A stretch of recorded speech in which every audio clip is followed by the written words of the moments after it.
حضرت ابو ہریرہ کی ماں ابو ہریرہ کو کتنا مارتی تھی. بچے نہیں تھے، جوان تھے، لیکن مارتی تھی. بیچاری نہ سمجھتی.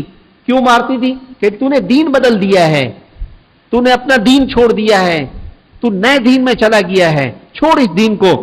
کیا تو نے کلمہ پڑھ لیا اور نئے دین میں چلا گیا؟ ہمارا پرانا والا دین بتوں والا وہ ٹھیک ہے. ابو ہریرہ کی پٹائی ہوتی تھی، ماں مارتی تھی باقاعدہ. حضرت ابو ہریرہ گھر سے بھاگ کے نبی کی خدمت میں آ کر مسجد کے برابر میں پڑ گئے.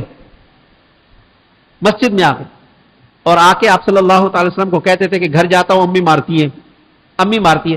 آج امی اتنے سے بچے کو مارے نا، 10 سال کے بچے کو چماٹ لگائے، دیکھو 10 سال کا بچہ آگے سے کیا جواب دیتا ہے. ہمارے حضرت کے پاس ایک آدمی کا خط آیا، فرمایا میرا 15 سال کا لڑکا، اس نے کوئی غلطی کی، میں نے چماٹ لگائی. بیٹا مجھے کہتا ہے ابو میرے بھی ہاتھ ہے.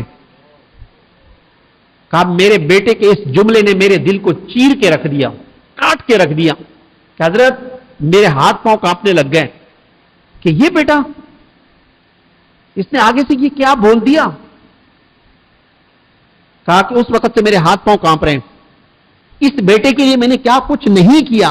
اس کے لیے میں نے تعلیم کا انتظام کیا، مہنگے اسکول میں اس کو داخل کیا، اس کی فیسیں بھری میں نے. یہ بیمار ہوا تو کون کون سے ہاسپٹل میں لے کر گیا، کیسے کیسے ٹیسٹ کروائے، علاج معالجے یہ وہ سب کچھ کیا. اور کتنی محنتیں اور مشقتیں اٹھائی، کتنی میں نے نوکریاں کی، کتنی مصیبتیں جھیلی، سردی گرمی میں نے برداشت کی. آج یہ 15 سال کا ہو کے اس نے مجھے یہ جواب دے دیا.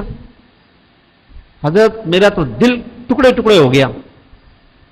کیوں ماں باپ کو کہا گیا ہے کہ اللہ کے بعد سب سے بڑا درجہ ہے تو ماں کا ہے اور باپ کا ہے. ماں نے کتنے غم اٹھائے، 2 سال تک اپنا خون پلایا.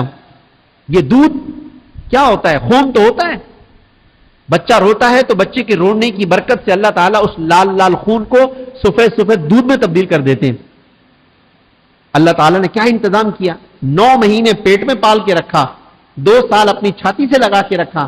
تو نے پیشاب پخانہ کر کے اس کے کپڑے خراب کیے، تو نے پیشاب پخانہ کر کے اپنے ابے کے کپڑے برباد کیے، گھر کا سارا ماحول تو نے خراب کیا. لیکن ماں باپ نے تو کبھی تجھے اٹھا کر ٹانگ سے پکڑ کے گلی سے باہر نہیں پھینکا کہ تو نے ہمارے کپڑے خراب کیے، تو نے ہمارا بستر خراب کیا، تو نے ہمارا جینا حرام کر دیا. کتنے بچے نقصان کرتے ہیں جب چھوٹے ہوتے ہیں، جل جاتے ہیں، ان کے اوپر پانی گر جاتا ہے، کبھی تیل گر جاتا ہے، کبھی کیا ہو جاتا ہے. کون بچاتا ہے؟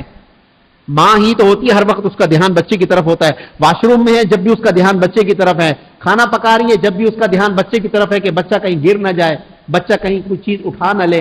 ہر وقت نگرانی، ہر وقت نگرانی. جب 2.5-3 سال کا ہوتا ہے بچہ ہو یا بچی، اس کو کیا پتا ہے؟ فل نگرانی ماں کی ہوتی ہے، فل مکمل توجہ ماں کی ہوتی ہے. باپ سارا دن دھوپ میں، سردی میں، گرمی میں محنتیں کرنا، مشقتیں کرنا، باتیں سننا لوگوں کی کہ 4 پیسے لے کر آؤں، میرے بچے کو اچھا کھانا مل جائے، میرا بچہ آرام سے رہ جائے. اس کے آرام کے لیے پنکھا لگا رہا ہے، اس کے آرام کے لیے صوفہ لا رہا ہے، بچے کے آرام کے لیے AC لگا رہا ہے، اور بچے کے آرام کے لیے حلال حرام ایک کر کے رکھا. کنڈے کی لائٹ لے کے AC لگا دیا کہ میرے بچے کو آرام پہنچ جائے. بچے کے آرام کے لیے، بچے کے سکون کے لیے رشوت لے لی، دھوکہ دے دیا، فراڈ کر دیا کہ بچے کو آرام مل جائے. غلط کیا، لیکن بچے کے سکون کے لیے سب کچھ کر رہا ہے.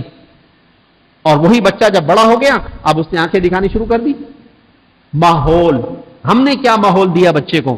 کس ماحول میں ہم نے ان کو بھیجا؟ اسکول کالج کے ماحول میں بھیجا تو وہاں کہاں پڑھائی جاتی ہے اسلامیات؟ وہاں کہاں ماں باپ کے حقوق سکھائے جاتے ہیں؟ ماں باپ کے حقوق کہاں پڑھائے جاتے ہیں؟ وہاں چوری، ڈکیتی اور برے الفاظ، یہ چیزیں سکھائی جاتی ہیں، بری باتیں سکھائی جاتی ہیں، گندی باتیں سکھائی جاتی ہیں. ماں باپ کے حقوق کہاں بتائے جاتے ہیں؟ علماء کے پاس آئیں، اللہ والوں کے پاس آئیں، وہ بتائیں گے، آنکھیں کھولیں گے کہ بیٹا یہ تمہاری ماں ہے، یہ تمہارے ابا ہے، اس کا حق اتنا ہے، اس کا حق اتنا ہے. کتنے ایسے ہیں کہ نوجوان اپنے ماں باپ کے پیر پکڑ کے معافی مانگ رہے ہیں، رو رہے ہیں. عصر کے بعد طالب علم آتے ہیں، ان کو بتاتا ہوں، آنکھوں سے آنسو آتے ہیں. ماں کو روتا ہوا چھوڑ کے آ گئے، ابا سے ناراض ہو کر آ گئے. میں نے کہا تمہارے علم حاصل کرنے کا کوئی فائدہ نہیں ہے، پہلے اپنے باپ کو راضی کرو، فون کر کے معافی مانگو، اس کے بعد اپنا علم حاصل کرو، پھر فائدہ ہوگا. یہ کیا کہ ناراض ہو کر جو ہے نا، میں جا رہا ہوں، میں 40 دن کے لیے جا رہا ہوں، میں 4 مہینے کے لیے جا رہا ہوں. تیرے 4 مہینے گھر سے ناراض ہو کے 4 مہینے پہ جا رہا ہے، یہ 4 مہینے قبول ہوں گے تمہارے؟ گھر سے بھاگ کر جہاد پہ جا رہا ہوں، ایسا جہاد قبول ہوگا؟ خودکشی کرنے جا رہا ہے، اس کو جہاد تھوڑی بولتے ہیں کہ ماں سے ناراض ہوا، باپ سے ناراض ہوا، لڑا اور جناب ادھر سے اٹھ کے چلا گیا بھی 4 مہینے کے لیے، اطلاع بھی نہیں دی، بتایا بھی نہیں، ماں باپ الگ پریشان ہو رہے ہیں اور یہ 4 مہینے لگا رہا ہے جی، 4 مہینے کا ثواب ملے گا اس کو، اس کی اصلاح ہوگی۔ جو ماں باپ کو ٹینشن دے گا کہاں سے اس کی اصلاح ہوگی، کہاں سے اس کو فائدہ ہوگا؟ 4 مہینے نہیں 4 سال بھی لگا لیں کوئی فائدہ نہیں ہوگا۔ ماں باپ تو بےچارے بے چین ہے نا، پریشان ہے، ہمارا جگر کا ٹکڑا کہاں گیا؟ وہ 4 مہینے لگا رہا ہے جی، وہ چلے لگا رہا ہے جی، وہ دین کے کام میں لگا ہوا ہے۔ ماں باپ کی اجازت اور ان کی خوشی سے آپ تھوڑا کام بھی کرو گے، اللہ برکت ڈال دے گا۔ ماں باپ کو راضی